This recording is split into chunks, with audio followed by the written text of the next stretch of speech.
حي على الفلاح.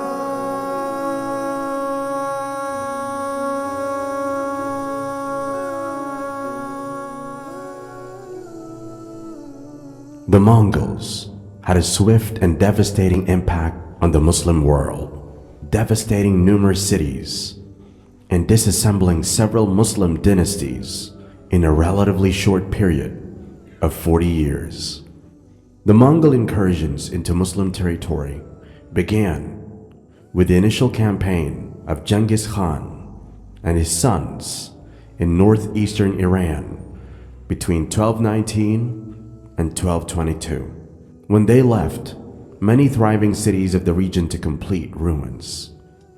In 1255, a grandson of Genghis Khan, Hulagu Khan, was ordered by the new Mongol ruler to overcome all remaining Muslims between Iran and the Mediterranean, which culminated in campaigns into Syria and Iraq, and ultimately the fall of Baghdad in 1258.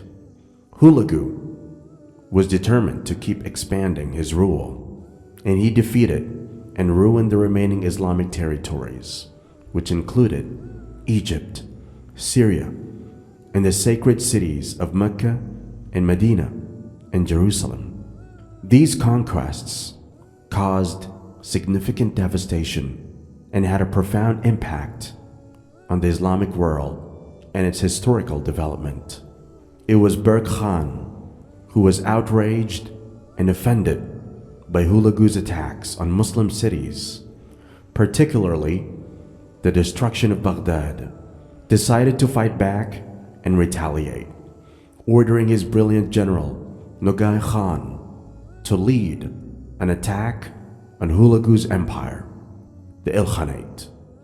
According to Rashid ad-Din Hamadani, Berke Khan spoke to his Mongol and Muslim followers, expressing his opposition to Hulagu's attack on Baghdad. His words were, "He, Hulagu, plundered all Muslim cities and also brought the caliph's death. With God's help, I will hold him accountable for all the innocent blood."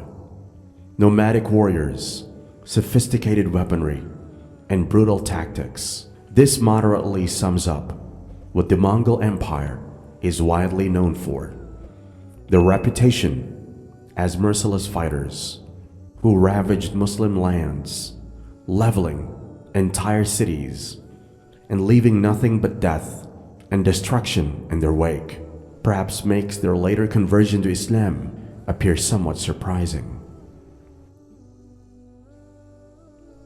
Genghis Khan, son of a Mongol chieftain, was unstoppable.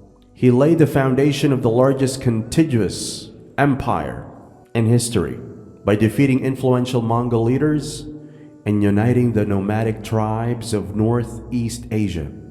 Not only did he conquer vast territory, but he also proved to be one of the greatest leaders the world has ever known. The Mongol warriors were true geniuses when it came to military strategy. This was a key factor in their success in conquering vast lands, including the Muslim empires of the day. The Mongols moved through the Muslim world, destroying numerous cities in their wake and dismantling 4 prominent Muslim dynasties in just 40 years: the Khwarizm Shahs, the Seljuks, the Ayyubids, and the Abbasids. The Mongol forays into Muslim territory began with the initial campaigns of Genghis Khan and his sons in northeastern Iran between 1219 and 1222, when they reduced many of the most prosperous cities of the region to complete ruins. While some cities such as Bukhara and Samarkand were granted terms that allowed urban life to continue, others, including Merv and Nishapur, were not so fortunate. Ibn Athir, who had visited northeastern Iran in the years before the Mongol invasion, writes, "It was a dreadful day from the count of weeping by the men, women, and children. They were scattered to the four winds and completely torn apart. They divided them women among themselves too.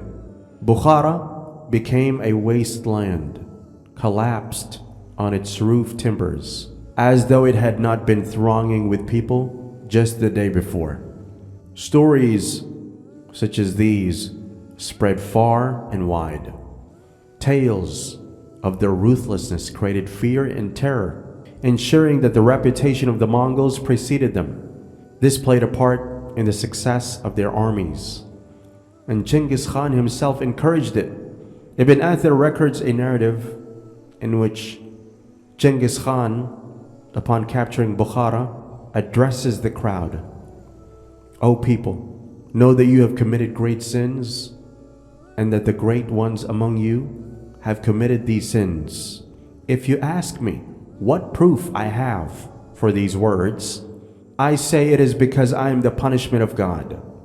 If you had not committed great sins, God would not have sent a punishment like me upon you." In the audience, a man told his friend who wanted to object, "Be silent. It is the wind of God's omnipotence that blows, and we have no power to speak." The Mongols chose instead to plunder. They had little respect for places of worship, as the following narrative makes clear. The Mongols were even taking the mimbars and the Quran containers and throwing them into the moat. "Verily we belong to Allah, and to Him we return." In truth, did Allah call Himself patient and forbearing. Otherwise, the earth would have swallowed them up when they did such a thing. By the time Genghis Khan died in 1227, he had conquered northern China and Iran. In 1255, Hulagu Khan, a grandson of Genghis Khan, was charged by the new Mongol ruler to destroy all remaining Muslim powers between Iran and the Mediterranean, leading to the Mongol excursions into Syria and Iraq, and resulting in the fall of Baghdad in 1258. The destruction of Baghdad remains a pivotal moment in history, a disaster by any standards. The figure of casualties in the city, though somewhat questionable, is estimated by some sources as between 200,000 and 800,000. The figure included the Caliph al-Musta'sim himself. Havoc was wreaked upon the city of peace, and along with it, its libraries, containing numerous priceless manuscripts, were destroyed.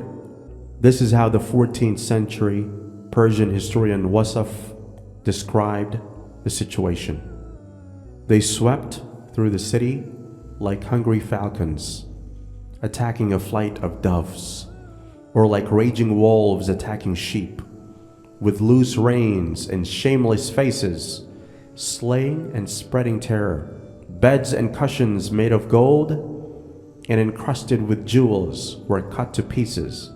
Those hiding behind the veils of the great haram were dragged through the streets and alleys, each of them becoming a plaything, as the population died at the hands of the invaders." The Ayyubid capital of Damascus was captured shortly after Baghdad. Only in 1260 did the expansion of the Mongol Empire finally come to an end. Hulagu's army was defeated at the Battle of Ain Jalut by the Bahri Mamluks, led by Sultan Qutuz. By now, fractures had long started to appear within the Mongol Empire, and had resulted in the creation of various Mongol states, khanates, with widening economic and religious differences between them. During the early years of the Mongol Empire, Buddhism held a prominent position among the Mongols. Many Mongol leaders, including Genghis Khan, were known for their tolerance of different religious beliefs and practices, and they supported the spread of Buddhism throughout their empire. However, over time, the Mongols began to change their attitude towards Buddhism as they became more involved in trades and politics. They started to adopt the religions of the regions they conquered. The spread of Islam among the Mongols was facilitated by Persian and Arab scholars and theologians who held important positions in the Mongol court. These scholars played a crucial role in introducing Islam to the Mongols and shaping their understanding of the religion. Additionally, the need for a unifying ideology in a rapidly expanding empire with diverse ethnic and religious groups was another factor that contributed to the rise of Islam among the Mongols. Islam provided a common religious and cultural identity that helped to unite different groups under the Mongol rule. The adoption of Islam by the Mongols had a significant impact on the religion itself. It resulted in the formation of new schools of Islamic thought, such as the Chagatai and the Ilkhanid schools, which blended Islamic teachings with Mongol culture and traditions. The Mongols also supported the construction of mosques, madrasas, and other Islamic institutions, which helped to spread the religion further. As fate would have it, from the ashes of the Caliphate, a new Muslim empire would eventually arise, beginning first with the Khans of the Golden Horde, and later through the conversion of the Mongols of Persia, the Ilkhans, to Islam. Berke Khan, a grandson of Chinggis Khan, from his son Juchi, is believed to be the earliest Muslim convert among the Mongols. Berke ruled over the Golden Horde for 10 years until his death in 1267. Few sources about his conversion exists, though his courtiers and those closest to him are thought to have converted alongside him and openly displayed their Muslim identity at court. Upon hearing of Hulagu's destruction of Baghdad, according to the Persian historian Rashid ad-Din Hamadani, Berke is reported to have said, "He has sacked all the cities of the Muslims, and without consulting his kinsmen has brought about the death of the Caliph. With the help of God, I will call him to account for so much innocent blood." Following the Mongol defeat at Ain Jalut, Berke struck an alliance first with Mamluk Sultan Qutuz and later Sultan Baybars. In 1262, the armies of Berke and Hulagu faced each other in battle for the first time. That ultimately led to the fragmentation of the Mongol Empire and saw the death of both military leaders in 1265 and 1266 respectively. Berke's successors, Todimung and Özbek, after whom Uzbekistan is named, also converted to Islam, ensuring that the religion was connected with the very foundation of the Golden Horde. These public and collective conversions were not mere political opportunism, but expressed a new social identity and source of collective solidarity that went beyond the ideological framework of the Chinggisids. In the decades following Berke's initial conversion, 3 of the 4 Khanates would convert to Islam under their Muslim rulers at one point or another. A direct descendant of Hulagu, Mahmud Ghazan, reigned 1295 to 1304. Of the Ilkhans, was the first to officially declare Islam as the religion of his Khanate, compelling other notable leaders to follow his lead. Contact with the Mongol chieftains in China was by now lost. Ghazan's formal adoption of the religion took place on June 1295, guided by Sheikh Sadr ad-Din Ibrahim Hamwayi.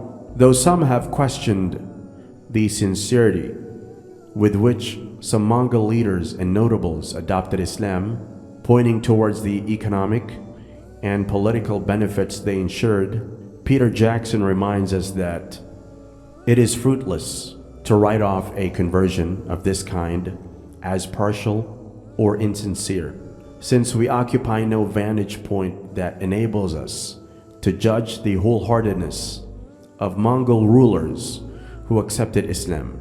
All too often, such judgments are predicted on views of conversion revolving around a profound inward change that owe more to Western Christian expectations and experience. Whatever the case, after the fall of Baghdad, few would have predicted that in less than 100 years, all of the Mongol leaders in the western part of the empire would have accepted Islam, allowing the religion to spread still further east and changing the face of the region forever.